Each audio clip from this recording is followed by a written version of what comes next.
Cuando estamos experimentando una demora, necesitamos darnos cuenta que es una demora divina, porque Dios es quien la ha diseñado.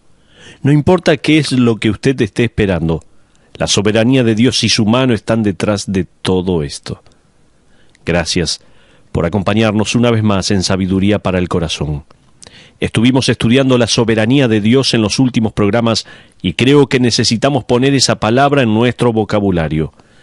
Uno la escucha cada vez menos. De hecho, la soberanía es uno de los atributos de Cristo. Soberanía significa simplemente control total. Jesucristo tiene el control absoluto de todo. Así que agregue esa palabra a su vocabulario y viva teniendo eso en mente. Déjeme mostrarle a través de la palabra de Dios en Marcos capítulo 5 versículos 21 hasta el 43, la soberanía de Cristo sobre las enfermedades y la muerte.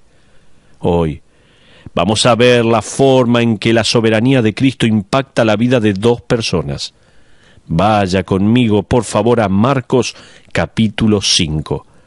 El pedido de Jairo a Cristo tenemos aquí. Fíjese los versículos 22 y 23. Marcos 5, 22 y 23. ¿Ya tiene su Biblia? Vamos a leer juntos. Dice la Biblia así: y vino uno de los principales de la sinagoga llamado Jairo, y luego que le vio, se postró a sus pies y le rogaba mucho, diciendo: mi hija está agonizando, ven y pon las manos sobre ella para que sea salva y vivirá. Ahora, antes que nada necesitamos ver quién era Jairo. El versículo 22 nos dice que él era un oficial de la sinagoga. Las sinagogas en aquel entonces eran gobernadas por un grupo de ancianos. El oficial lo que hacía era supervisar la reunión. Esto no significa que Jairo hacía algo o hablaba en la reunión, sino que él supervisaba todos los procedimientos del tiempo de adoración y la lectura de la Torá. Jairo era un hombre muy religioso.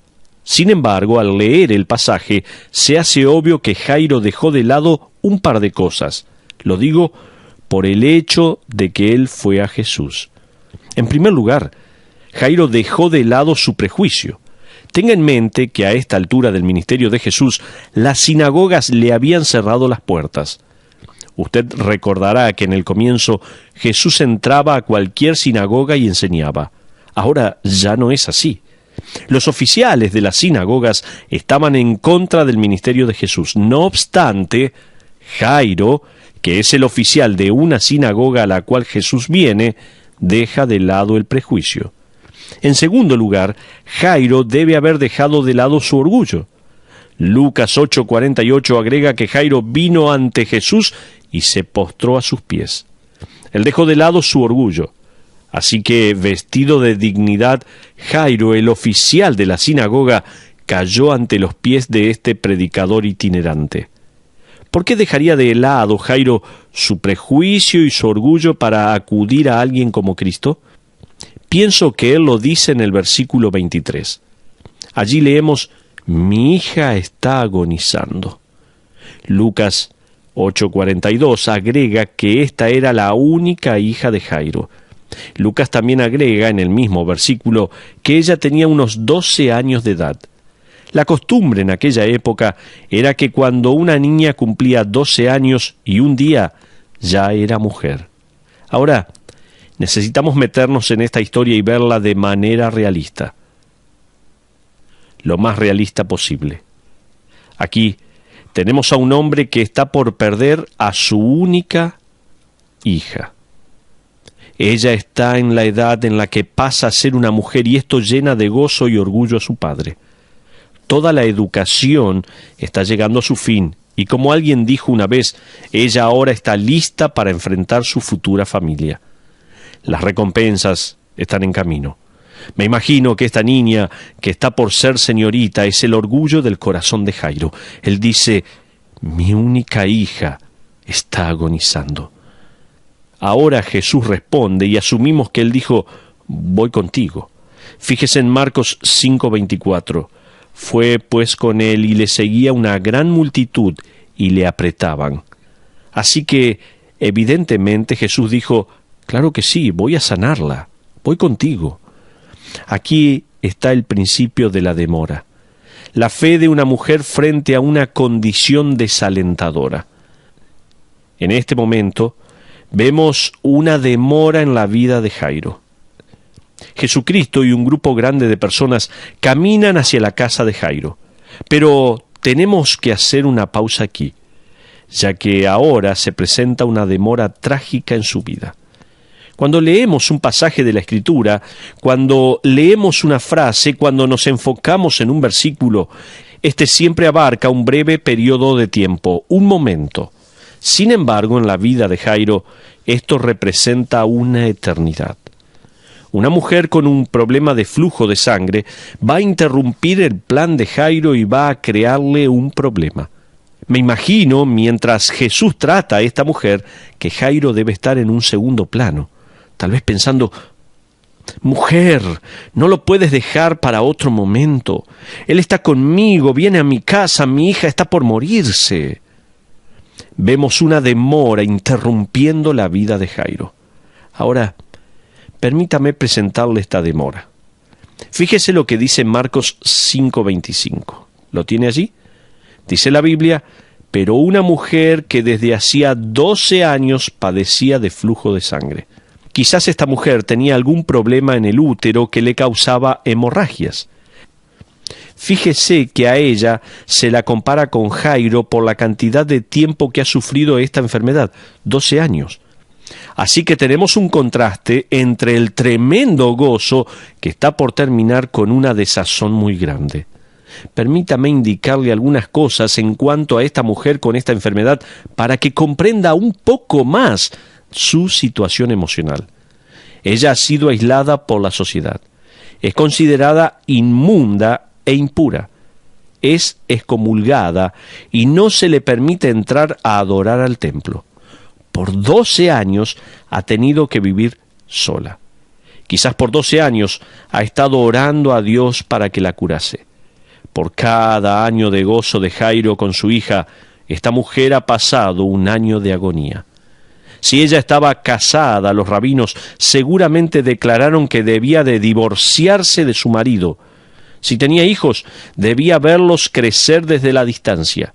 Ella no podía abrazarlos, ya que todo lo que tocaba, según la ley, se volvía inmundo. ¿Se imagina la agonía de esta mujer? En el versículo 26 dice que ella había sufrido mucho de muchos médicos. Aquí debo hacer una pausa. Dice que ella había sufrido mucho de muchos médicos. Veamos a esta mujer desde el punto de vista emocional después de 12 años de esta debacle. Si usted me pregunta por 100 lugares en los que no quiero ir, uno de ellos es el consultorio del médico. ¿A alguien le gusta ir al médico? Pregunto. Creo que no. Esta mujer evidentemente fue enviada a ver a médico tras médico tras médico. Cada médico al que iba experimentaba con ella, y tengamos en mente que la medicina en aquella época era muy primitiva. La medicina babilónica era tan primitiva que Heródoto escribió que los médicos babilónicos eran amateurs, ya que acostumbraban poner a los pacientes en la calle para que cualquiera que pasara pudiera ofrecer su opinión o dar algún consejo de cómo tratarlos. Imagínese estar en una camilla junto a la calle y cada persona que pasa da su opinión. A ese hay que tenerlo en ayuno. No, a ese hay que alimentarlo y se va a mejorar solo. ¿Se imagina esa situación? Tampoco era muy bueno ser médico, ya que según las leyes babilónicas, si un doctor causaba la muerte de un paciente en una cirugía, se le debían cortar las manos a ese médico. Yo tampoco hubiera querido ser médico en aquel entonces. En los días de los romanos y los griegos, la medicina era mucho mejor. De hecho, la magia, el mito y la medicina estaban en el mismo paquete. Había muchas supersticiones, y permítame contarle acerca de una. Aesculapius, el dios de la medicina, era adorado en cientos de templos en toda Grecia. Muchas personas asistían a unos rituales en esos templos, en los que se los conocía como rituales de incubación. Ellos iban al templo y se acostaban en una de las cámaras del templo, en una habitación especial. Luego, durante la noche, a Esculapius se suponía que los visitaba y les daba consejos. Por la mañana se iba con la cura o al menos con un consejo para poner en práctica. Algunas de las islas griegas, aún en la actualidad, siguen con estas prácticas. Si alguien está enfermo, lo llevan a alguna iglesia y lo dejan allí toda la noche esperando que el otro día esté ya curado. El Talmud, los escritos religiosos de aquella época tampoco brindaban mucha ayuda. La gente tenía tantas supersticiones que era increíble.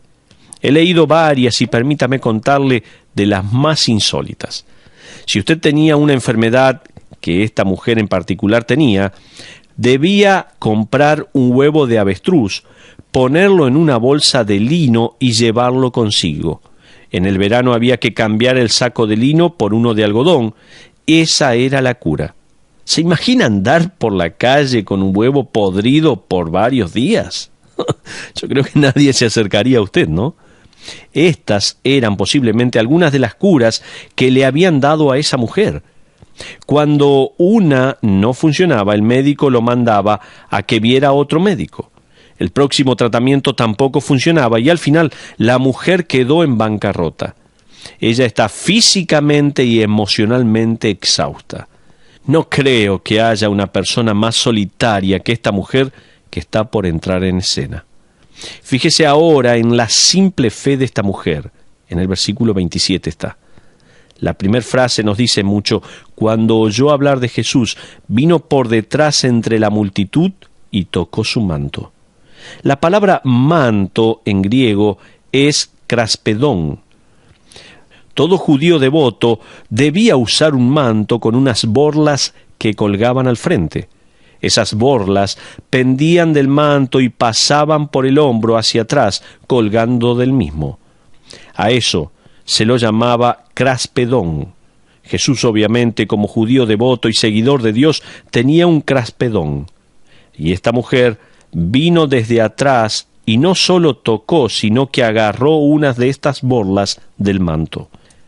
Ahora, eso fue un acto supersticioso porque en aquella época la gente pensaba que el aura o el poder de la persona se podía transferir por medio de la vestimenta.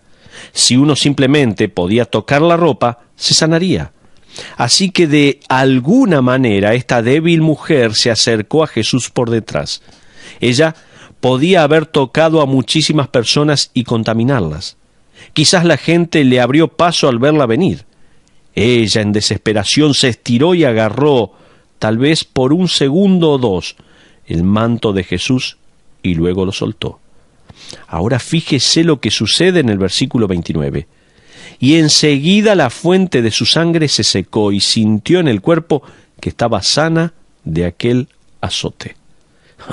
Inmediatamente ella quedó sana de su aflicción o azote, que es una palabra que implica en el griego un castigo de parte de Dios. Así lo veía ella. Esta mujer seguramente pensó, como Dios no me ha escuchado por 12 años, seguramente no me quiere, y por eso me ha castigado con esta enfermedad. Sin embargo, ella supo en ese instante que había sido sanada. En el versículo 30 leemos, luego Jesús, conociendo en sí mismo el poder que había salido de él, volviéndose a la multitud, dijo, ¿quién ha tocado mis vestidos? La palabra poder es la palabra griega dunamis, de donde sale la palabra castellana dinámico. Ahora, hay que ver lo ridícula que fue esta pregunta. Sus discípulos probablemente están algo avergonzados al escucharlo. Quizás están buscando la sombra de un árbol o algo para beber para el que preguntó, ¿quién me ha tocado? Todas estas personas están rodeando a Jesús y él se para y dice, ¿quién me ha tocado? El versículo 31 nos dice lo siguiente y creo que fue Pedro el que habló. Sus discípulos le dijeron, ¿ves que la multitud te aprieta y dices, ¿quién me ha tocado? Ahora fíjese en el versículo 32. Jesús ignora lo que le dijeron los discípulos y vea qué pasa. Pero él miraba alrededor para ver quién había hecho esto. Jesús no solo está interesado en sanar a esta mujer, sino que también está interesado en salvarla. Jesús está interesado en darle esperanza. Así que la trae al centro de la escena. Me imagino que ella se acercó temblando con temor, y los que la rodeaban se habrían hecho a un lado diciendo: «No puede tocar a nadie, va a contaminar a Jesús». La multitud está allí y la mujer, con mucho temor, queda en el centro de la escena. Ahora fíjese lo que le dice Jesús en el versículo 34. Y él le dijo: «Hija, tu fe te ha hecho salva. Ve en paz y queda sana de tu azote». ¿Por qué es que Jesús llama a esta mujer? ¿Por qué no la deja sana entre la multitud? Yo pienso que Él la llama porque quería hacer 3 cosas por ella. Primero, pienso que Jesús quería corregir la forma de pensar de esta mujer. Fíjese que Jesús le dice: «Tu fe te ha hecho salva». En otras palabras, no fue ese toque supersticioso que te sanó, no fue mi vestidura, no fue ningún tipo de magia de mi parte. Sin embargo, la gente no le escuchó, porque Marcos nos dice en el versículo 9 que la gente de ahora en más intentaba tocar las ropas de Jesús. Las personas se amontonaban e intentaban tocarle. No comprendieron obviamente el mensaje. No fue la vestimenta de Jesús la que sanó, fue la fe de la mujer. Y aunque su fe haya sido pequeña y mezclada con algo de superstición, Jesucristo la honró. Él quería corregir la forma de pensar de esa mujer. Y en segundo lugar, Jesús quería declarar limpia a esta mujer. Antes que esta mujer pudiera entrar y reinsertarse en la sociedad, antes que pudiera regresar a la ciudad para vivir, caminar, palpar, ir al templo y adorar, ella necesitaba ir a un sacerdote y ser declarada limpia por él. Así que Jesucristo, el sumo sacerdote, le dice: «Has quedado limpia». Jesús toma la posición de un sacerdote como el sacerdote eterno que Él es y declara que esa mujer está sana. En tercer lugar, pienso que Jesús quería animar el corazón de esta mujer. No solo cambiar la forma de pensar, no solo declararla limpia, sino también quería animar el corazón de esta mujer.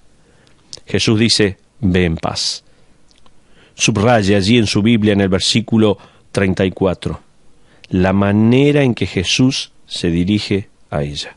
Le dice: «Hija». Esta es la única vez registrada en los evangelios en que Jesús llama hija a una mujer. Pienso que en esta pequeña palabra compasiva hay un significado muy grande. No podemos meternos en detalle en este momento, pero pienso que Jesús le está diciendo a esta mujer: «Escucha, sé que tu familia te ha desechado, sé que el mundo te ha dejado a un lado, sé que estás sola, sin embargo, quiero que comprendas que eres mi hija, hay lugar en mi familia para ti, me perteneces». No estamos seguros si esta mujer fue aceptada inmediatamente por la sociedad, probablemente no. Si ella era divorciada, quizás su marido ya se había casado nuevamente. Quizás sus hijos ya han sido criados por otra mujer. Quizás todas estas cosas se sumarían en su agonía aún mayor. No lo sabemos, pero ella podía regocijarse y cobrar ánimo en el hecho de que Jesús la llamó hija. Ese es el fin de la demora. Esta mujer ahora puede volver a su vida normal.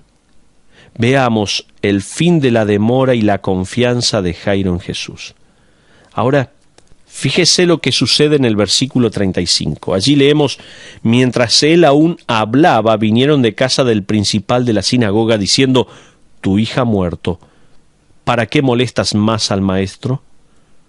A veces pienso que fueron muy crueles al venir y decirle a Jairo: «Jairo, tu hija está muerta, no molestes más a Jesús».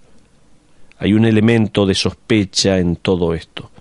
Es como si no quisieran que Jesús fuera a la casa. En otras palabras, es como si hubieran dicho: «Jairo, estamos tratando de protegerte, sea como fuere, nunca deberías haber acudido a Jesús, y no lo molestes porque ya no necesita que venga. Ella ha muerto». No sé qué habrá hecho Jairo. Quizás usted haya experimentado la muerte de un ser querido, pero generalmente la primer etapa por la que uno pasa es la de la negación. Una negación de la realidad, de lo que ha sucedido. Se despierta cierto enojo en uno. Me imagino que cuando Jairo escuchó las noticias, debe haber cerrado los puños y mirado a Jesús pensando, ¿por qué esperaste? ¿Por qué te demoraste? A esa mujer la podrías haber curado después, podrías haberla hecho esperar. Tal vez Jairo pensó eso.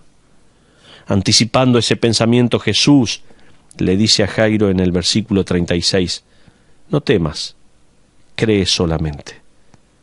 Está en tiempo presente continuo y es como si Jesús le dijera, no temas, sigue creyendo. Aquí está la demora, aquí está el dilema. No pierdas la esperanza, solo sigue creyendo. ¿Está usted experimentando una demora? ¿Un dilema en su vida? No pierda la esperanza, siga creyendo. En el caso de esta mujer, ella tuvo que esperar 12 años. En el caso de Jairo, tal vez un par de horas. Fíjese ahora lo que dice el versículo 37.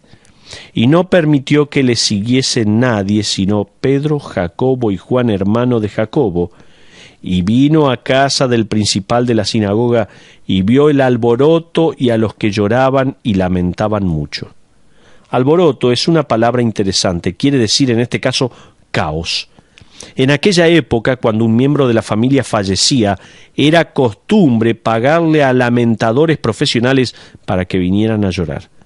A estos lamentadores no les importaba lo más mínimo su familia y su situación. De hecho, estos profesionales podían pasar del llanto a la risa en cuestión de segundos. Se les pagaba para lamentarse. Esta escena es trágica. Intente imaginarla, por favor, conmigo. Estos lamentadores se apoyaban sobre el cuerpo de la víctima y entre lágrimas y sollozos rogaban a la persona sin vida que les respondieran. Lloraban y lloraban con angustia, compungidos. Era algo muy trágico. También se le pagaba a músicos, flautistas, y tocaban la flauta en un tono de tristeza. Todo esto era parte de la ceremonia fúnebre. Ahora Jesús entra en escena. Los lamentadores están presentes, llorando y gritando, rasgándose las vestiduras y arrancándose los pelos, mientras los flautistas tocan música fúnebre. Jesús dice en el versículo 39, ¿por qué alborotáis y lloráis? La niña no está muerta, sino duerme. En otras palabras, ¿qué es todo este ruido? Ella no está muerta, simplemente duerme. Leemos la respuesta de ellos en el versículo 40, y se burlaban de él. O sea, sus lágrimas se secaron de repente y comenzaron a reírse y burlarse continuamente de Jesús. Pero en el versículo 40 leemos, mas él, echando fuera a todos, tomó al padre y a la madre de la niña, y a los que estaban con él, y entró donde estaba la niña. Jesús se queda solo con sus discípulos más íntimos y los padres de la niña. Luego, en el versículo 41, y tomando la mano de la niña, le dijo, Talita cumi, que traducido es, niña, a ti te digo, levántate. Esta es una frase aramea que expresa una emoción muy profunda que significa literalmente pequeña corderita, levántate. Me hubiera encantado estar allí presente. Mamá y papá con lágrimas en los ojos, creyendo que habían perdido a su hija. Luego Jesús, este predicador itinerante, este evangelista, entra en la habitación, toma a esta niña de la mano y le dice, pequeña corderita. En el versículo 42 leemos, y luego la niña se levantó y andaba. El Señor dice, ¿por qué están entristecidos? Luego les dice en el versículo 43, y dijo que se le diese de comer. El darle algo de comer comprobaba que ella no solo estaba bien de salud, sino que su cuerpo funcionaba con normalidad. Podía comer. El versículo 42 nos dice, y se espantaron grandemente. Esta frase, en el original, usa la palabra griega éxtasis, o sea, ellos estaban en un estado de éxtasis. ¿Quién no se sentiría así con estos acontecimientos, no es cierto? Todos nosotros creo que pasaríamos por lo mismo. Luego Jesús les da una instrucción, fíjese lo que dice en el versículo 43. Pero Él les mandó mucho que nadie lo supiese. Ahora, vamos a una aplicación para concluir este mensaje del día de hoy. ¿Por qué hay demoras en nuestras vidas?, nos preguntamos. Cuando estudio un pasaje como este, pienso que es algo muy claro y fácil de aplicar. No obstante, a manera de aplicación, permítame hacerle una pregunta. ¿Por qué es que Jesús hizo pasar a estos individuos por sendas agonías? ¿Por qué? ¿Por qué los hizo esperar? ¿Por qué es que esta mujer con el problema de flujo de sangre tuvo que esperar 12 años? Si Dios la iba a sanar, ¿no tardó demasiado? ¿Por qué esperó tanto tiempo para hacerlo? ¿Por qué es que Jesús interrumpió la procesión de manera que la hija de Jairo moriría y sus padres tendrían que pasar por el sufrimiento? ¿Por qué? Honestamente, creo que Jesús los hizo esperar por la misma razón que nos hace esperar a nosotros. Permítame darle dos razones. En primer lugar, las demoras profundizan nuestro entendimiento de la soberanía de Cristo. La mujer estaba enferma y estuvo enferma por años. Si Dios, y escuche muy atentamente esto, hubiera respondido su oración 11 años y medio antes, ella nunca se hubiera encontrado con Jesús. Si ella hubiera sido curada por algún otro médico, nunca hubiera conocido al gran médico. Y más aún, Él la trajo a su familia. Ella ahora comprende que Él no solo es sanador, sino que Él es el Salvador también. Esta demora creó la oportunidad perfecta para que Cristo le revelara a esta mujer que Él es mucho más que un sanador, mucho más que un médico. Él es el Señor soberano. También nos podríamos preguntar por qué Jesús permitió que Jairo pasara por esa agonía. ¿Por qué es que Jesús hizo que Jairo y su esposa pasaran por esa experiencia tan dolorosa? Porque el Señor quería que Jairo supiera que Él era mucho más que un sanador. Jairo solo pensó que Jesús podía sanar a su hija. Él no sabía que Jesús tendría poder sobre la muerte. De hecho, de haber ido de inmediato, Jesús hubiera sanado a la niña de su enfermedad, cosa que había hecho con muchas personas. Sin embargo, Jesús prefirió enseñarle a Jairo y a su esposa que Él no solo es sanador, Él no es solo salvador, sino que Él es el soberano sobre la muerte también. Estas demoras profundizan el entendimiento de quién es Cristo. Y así es como quiere obrar Cristo en su vida y en la mía. ¿Cuál es su percepción de Cristo? ¿Quién es Él para usted? Usted dirá, bueno, Él es el dador de buenas dádivas. Bueno, sí lo es. Sin embargo, cuando Jesús deja de darnos cosas, entonces nos enseña que Él es algo más. Pienso que nuestras concepciones, lo que nosotros pensamos que Jesús es, son tan simples. Uno de sus objetivos es que nosotros comprendamos y conozcamos más su carácter, sus atributos. Luego, cuando usted está pasando por un tiempo de espera, Él le revela que está en todos lados, que es poderoso, que todo lo sabe. Él demuestra todo esto en la etapa que nosotros consideramos una demora. Las demoras profundizan nuestro entendimiento de la soberanía de Cristo. En segundo lugar, tome nota, las demoras desarrollan nuestra confianza en esa soberanía de Cristo. El Señor le dijo a Jairo, mira, no tires la toalla, sigue creyendo. Las demoras profundizan nuestra confianza. Cuando uno de mis hijos era más pequeño, más chico, hizo lo que todo padre joven hace en algún punto de su experiencia paterna. Lo puse en una habitación en la que tenía que confiar en mí. Puede que usted también lo haya hecho. Quizás usted puso a su hijo en el borde de una cama y le dijo, salta. Su ego también corre peligro, ¿no? Si el niño no confía en usted, usted se sentirá como un fracasado, ¿no? Y en aquellos días teníamos un árbol en el jardín de nuestra casa. Vivíamos en una esquina y el árbol estaba junto a la calle. En el extremo de nuestro jardín, uno de nuestros niños disfrutaba mucho colgándose de aquel lado del árbol. Si encontraba una manija, una mesada, lo que estuviera a su altura, de allí se colgaba. Así que un día pensé, llegó el momento de ver si lo que estuve haciendo por más de 1 año y medio me rindió frutos. ¿Confía realmente en mí, mi hijo? Es un pensamiento que trae algo de temor. Uno sabe que el hijo va a colgarse hasta que no tenga más fuerzas. Luego se va a dejar caer.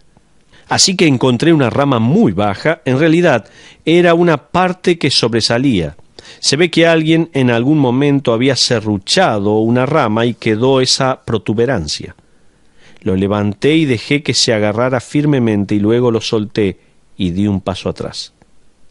Él me miró con los ojos muy grandes, como usted ya se imagina, y yo le dije, suéltate, suéltate. Él estaba aferrado con todas sus fuerzas y no se soltaba. Yo percibí que 2 autos habían parado cerca y no se movían. Alcé la vista y vi que los conductores me estaban mirando y estaban admirando lo que estábamos haciendo. Yo sabía que si mi hijo no se largaba, cada vez que estos automovilistas pasaran por mi casa, recordarían, ¡ah! Esta es la casa del niño que no confía en su padre. Así que me estaba poniendo un poquito nervioso. Finalmente, no sé si fue cansancio o confianza, pero él se soltó y yo lo atrapé. Y ambos nos reíamos. Ese segundo de terror para mi hijo fue un segundo de deleite para mí porque él había confiado en mí. Lo que para él fue una experiencia aterradora, para mí fue una experiencia maravillosa. ¿No pasa lo mismo con nuestro Padre Celestial? Hay veces que nos sentimos como si estuviéramos colgados de una rama. Todo lo que recibimos de su parte es el pensamiento de soltar la rama y decimos, de ninguna manera, mejor me aferro. Quizás usted esté experimentando esto en este mismo momento. Cuando finalmente confiamos en el Señor, cuando finalmente confiamos en Él, es el Dios soberano y allí nos soltamos. Luego, lo que para nosotros puede ser una experiencia aterradora, para Él es una experiencia maravillosa. Él puede decir, este hijo mío realmente confía en mí. ¿Sabe? Las esperas, las demoras, desarrollan confianza en nuestro Cristo soberano. ¿Está pasando por un momento así? Confíe en ese Dios. Suéltese en sus brazos maravillosos y viva de esa manera disfrutando de lo que Dios tiene para su vida. Confíe en Dios. Suéltese en sus brazos y vea a ese Dios soberano obrando en su preciosa vida, porque usted es un hijo o una hija de Dios y está viviendo en su familia por siempre y para siempre. Que Dios le bendiga.